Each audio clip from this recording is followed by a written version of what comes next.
Sliding yen. What is happening to the Japanese currency? At the end of the last century, Japan became the first major economy to cut interest rates to zero. During the COVID pandemic, many other nations adopted that tactic to support their economies.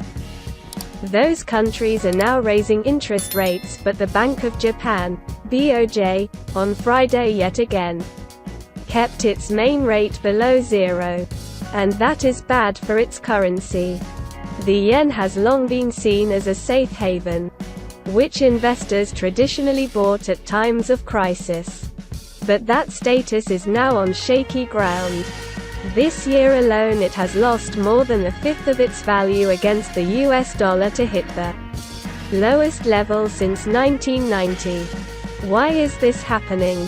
The yen's slide has been driven by the difference between interest rates in Japan and the US.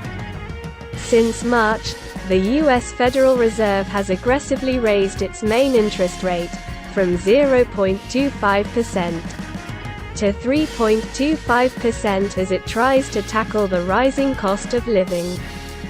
Higher interest rates tend to make a currency more attractive to investors. As a result, there is less demand for currencies from countries with lower rates, and those currencies fall in value. Economic stagnation. However, some experts believe the weak yen reflects the state of the country's finances. The economy has hardly grown in the last 3 decades. It is also the world's most indebted nation. Japan also faced the demographic time bomb of a low birth rate and a population with the highest proportion of older people in the world. The government has allowed some foreign workers to help address the issue, but there is still strong opposition to immigration. There is no reason for the yen to strengthen, says Takeshi Fujimaki, a former advisor to billionaire investor George Soros. He expects the Japanese currency to hit 180 against the US dollar before eventually collapsing in value, as he has previously warned. Will Japan raise rates? BOJ Governor Haruhiko Kuroda has repeatedly said the economy is too weak to handle higher interest rates. Like much of the rest of the world, Japanese consumers are struggling with rising inflation, but that has been welcomed by policy makers, who have long wanted prices to rise. Mr. Kuroda says the bank's current policy is necessary to help it reach its 2% inflation target.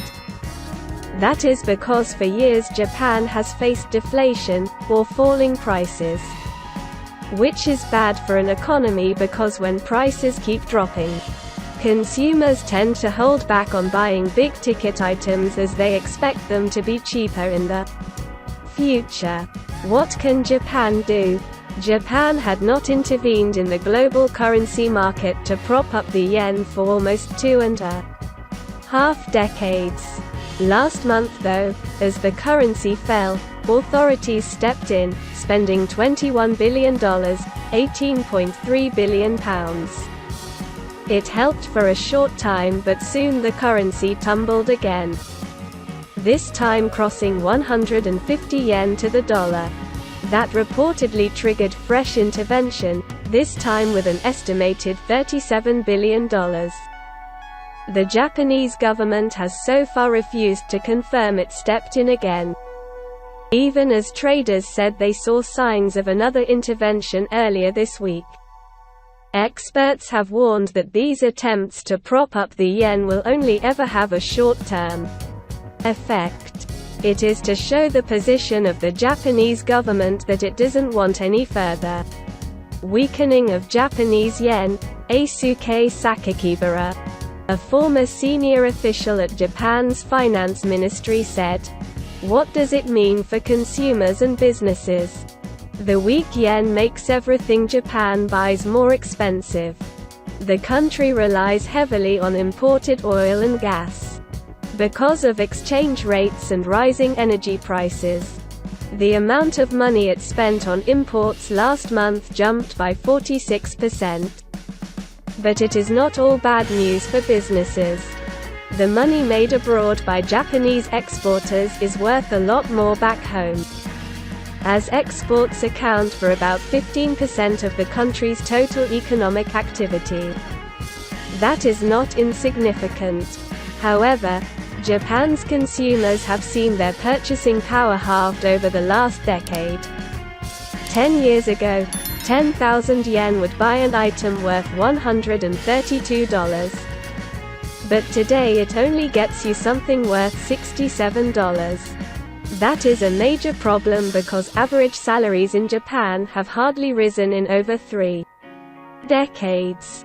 The issue is even more acute when people need to use the yen to pay for things overseas. For example, when they travel or their children study abroad. Is this good news for tourists? When the yen started to fall in value, Japan's borders were still shut, so people did not feel much of an effect. However, now that Japan has started to allow visitors in the currency's sliding value makes the country more attractive to tourists, as their holiday money goes further.